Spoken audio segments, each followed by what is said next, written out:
Yes, I will, yeah. If you need somebody, Lord, I'll go. Nobody else wants to go. Say it, Lord, it's all right. I'm right there. Anyway you lead, I'll follow. That's what they said to us. Don't count your chickens before they hatch, but we should count every chicken before they hatch by faith, because that is kingdom. Hallelujah. Amen. Thank you, Father. A large place. A large place. In fact, the only reason why they could have, the only reason why they could now move to a large place is because the Jezebel spirit was broken. Because the prophets were in caves before Jezebel died. Now after Jezebel died, now they could have gone, well, now they could go in the open air or in the open places. I break that Jezebel spirit that has come to limit you, that has come to limit the prophetic nature in your life. I said the Jezebel spirit that's talking to you, that's referring you to things of the past and making you fear, that is saying to you, you will probably also have cancer because your uncle died of cancer. You will also probably divorce because it's in your bloodline. That's what the apostolic ministry is. It's not a time that it's a function. There needs to be some aligning, some divine order that must be established. Hallelujah. Oh, yes. There needs to be some alignment. You are too high, you're too proud. Why are you late? You offended. Where were you yesterday? Oh, now you want to control now. So I want to speak out. No, I also have influence. No, it's an army. I don't know where you are because you have the covenant that you made in this church. You're in ministry. Where were you yesterday? You said you were going to be here. You had to be there. You were out of all. And because you were out of all, the pressure was on everybody else because you weren't here. So come on, there's integrity in the house of God. God said you must have worked with one another. That's what doesn't respect one another. Don't come anytime you want to come to a meeting. Don't come anytime you want to come to practice and bear practice because you kept everybody up now. Now everybody's going home late because of you. That's not integrity, and that's why the people, they don't want to come to church because they're thinking, if this is church, yes.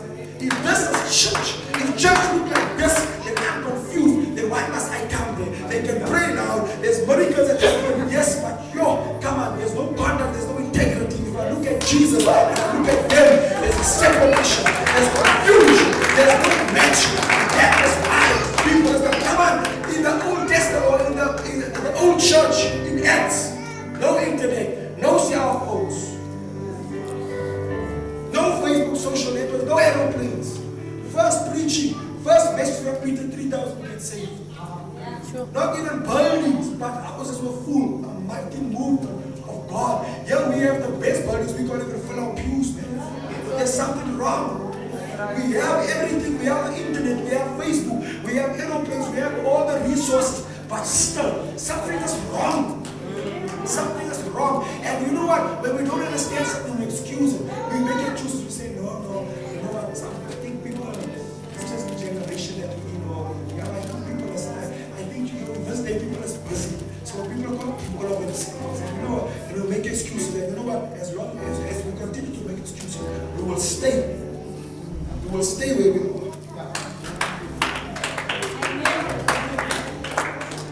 Hallelujah!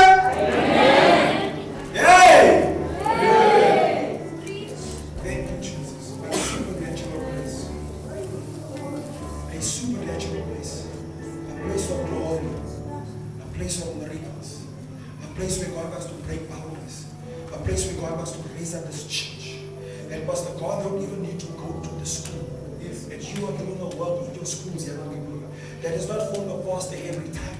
That you being raised up, you're doing great and mighty exploits. This church, can I tell, this church has the potential to shakingly. This church.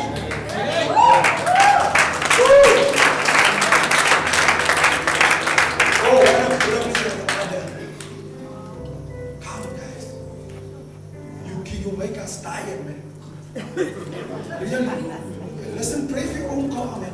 Bless your own car. Yes. You have that same anointing in you. And I'm not complaining and saying that I won't. But I'm trying to think of a mentality. I'm trying to picture this mentality that we must just do everything and go. You go, guys, come on, man. Let's make sure we're not babes anymore.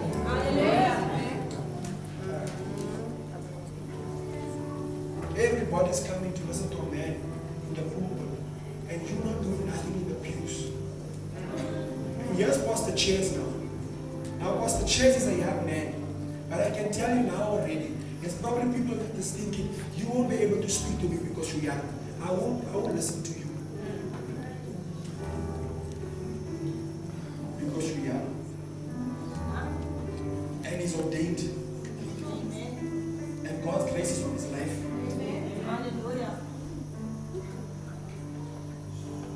And we struggle with these mentalities. Yes. Thank you, Jesus. Hallelujah. And you stay close to your pastor. You know what I saw? What I saw yesterday, it's like importation. It's so real. That the man of the house, if you stay close to him, you're going to get what he has. You're your own person, you're your own person. But what I know is if there's a music gift in the man of the house, you're going to attract musicians. You understand? Now I'm looking at you and I'm seeing, I've never heard you being humorous. You understand? You so many jokes and getting the crowd laughing and then I'm thinking across the path. And now you also have grown in terms of your music ministry. I know when you used to sing that time in PG-13 and as opposed to now. There's immediate acceleration. Because importation is real. Come guys. Let's align. Let's align. Let's align. We're an army. Come on, we fight for the lives of us. Come on, we fight to save lives.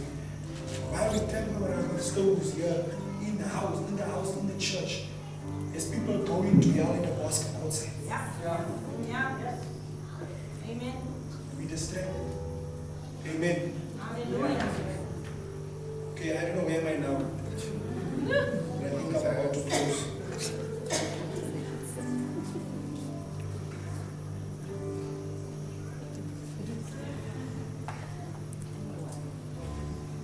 Hallelujah.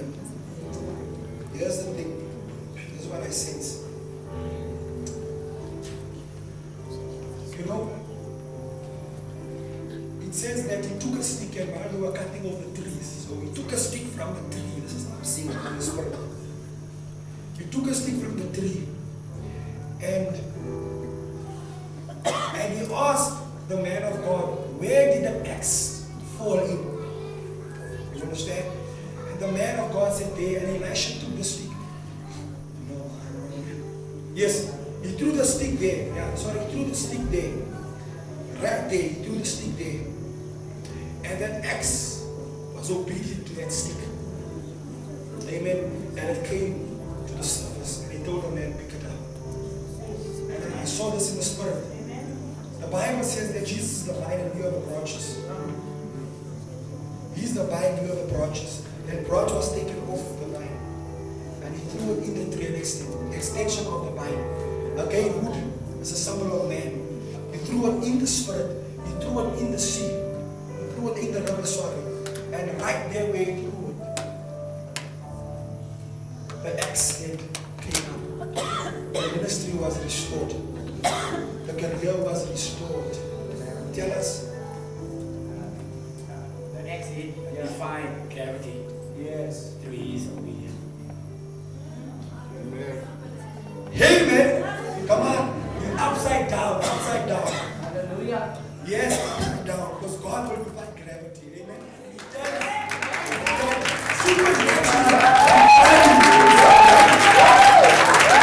Supernaturally returning things and restoring things and recovering things back to you in your life. I want you to think about that. Just think about the losses in your life. Think about the things that you lost. Now, I was reminded of Mary and Martha when they came to Jesus. And Jesus asked Martha, where have you laid him? Where have you laid your brother that died? Where have you laid your dream? Where have you laid your destiny that didn't work out? Where have you laid your disappointment? Where have you laid your goals, your things that you were trusting God for, your promises that died? Like there's no hope anymore. Where did you lay? Show me where you laid him. Because I want to know where he is so that I can raise him from the dead. Amen. Now Jesus didn't need to know where he was. Because he is omniscient. He didn't need to know like them where he was. He could have known. He could have got there by himself. But he said, you show me. You point out where you have lost your thing. You point out where you have lost certain things in life. You point out where did it happen? Did it happen when you were abused, when you were a child, when you lost your dignity, your passion, and your self-worth? Did it happen when you were molested, when you were a kid, or something? There's something that happened in your life that caused you to lose some stuff, lost your joy, lost your peace, lost your worth. That's how you feel. And there's certain things that you lost. Your ministry, your passion, your stuff. Something happened in your life and you lost some things. And God is saying, you show me where it is. You show me where it is. And I will bring restoration right there in that place. Because the stick is the extension of Christ, and that is you. Now this is what God is saying. He's saying specifics and divine instruction. Sometimes we trust, we want miracles from God, but then God gives us a divine instruction. Because before the miracle, there's a divine instruction. And that's how he done things. He said to the Israelites, march 7 times around for 7 days. March on the 7th day, march 7 times around. Then you shout, then the walls will come down. Tell the people of Joshua's day, you know, let the priests go first. Let them put their, and then everybody follow. Let them put their feet in the water. They put their feet, then the Jordan's going to split. Divine instruction. There's certain things you must do. And God is saying, He's going to give you specifics. So at the specific person, or at the specific place, or in a specific person's life, God is going to show you specific relationships, specific things that you need to do, divine instruction, certain things that you need to do. Certain things that you need to do to meet Him at that place. And He's going to do things in your life. Don't be afraid. Sit before God. God will show you things. And I believe for you, so Pastor Jay, Pastor Dave, God is going to give you divine instruction, certain things that you will have to do. It will not make sense. It's in the natural. God is going to give you specific things to do. And I said that you have been doing some things. That God has been speaking about certain things and you were just not going to be obedient and it wasn't going to come correctly. And that's been happening. You understand? But you must just go with God. What He's doing and what He's saying. And that's what I said. There's specific things. God is very specific about people. He's very specific about the woman or the man He's going to bring into life. Because the seed He has in mind already. The seed is going to come from you and her, or her and you. Don't get in a hurry. Okay? But the seed is going to come from the two of you. He already has it in mind. He knows what type of a seed He wants. Specifics. A large place. But where's that place? A large place, but there's a specific place. Intentional. Intention. There's a specific place. Close your eyes and just think about those times. Anyway, you need, yes, I will, yeah. If you need somebody, Lord, I'll go. Nobody else.